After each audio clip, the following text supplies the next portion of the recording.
Where do bad inner voices come from? Well, the way I like to think about it is an inner voice is always an outer voice that got internalized. We're very porous people.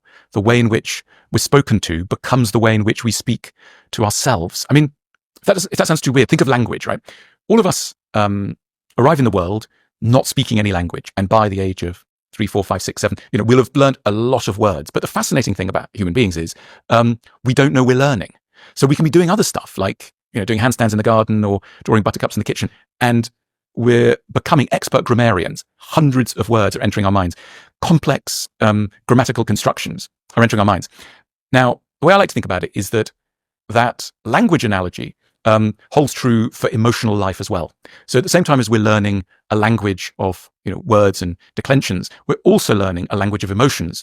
We're learning things like, what's a man like? What's a woman like? What happens if you give something to someone? What happens if you're vulnerable? What happens if you want to play? What happens if you say no? What happens if you say yes? All of these are the syntax. They comprise the syntax of our emotional lives.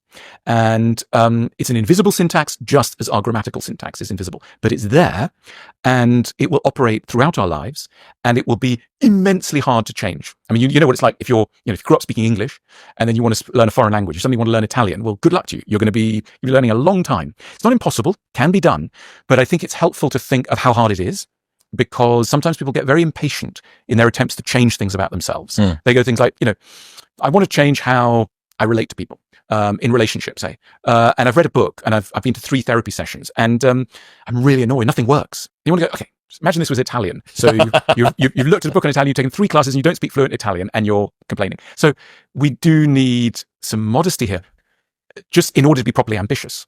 I mean, as you know, the root cause of sort of early despair and early retirement from things is a false picture of what success demands in an area.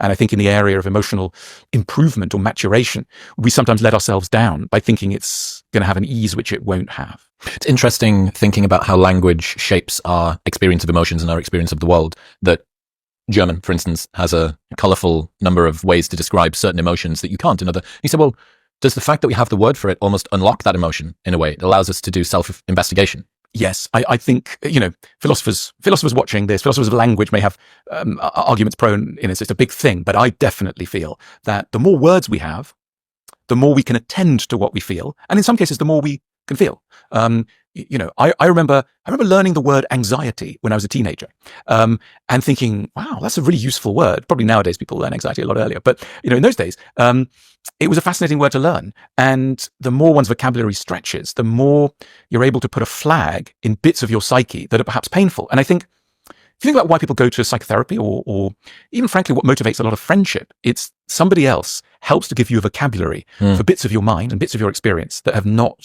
till now, that have eluded definition. And that definition is not merely, it's not merely a fancy thing. It's a life-saving thing, because the more you can define, the easier life gets. Freud speculated that the origins of language lie in an ability to bear frustration.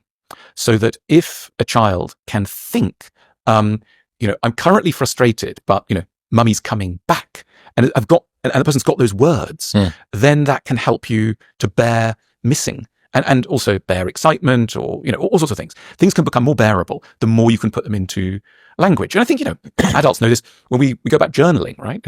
Why is it so helpful to journal? Because we know it is. All research shows that it is.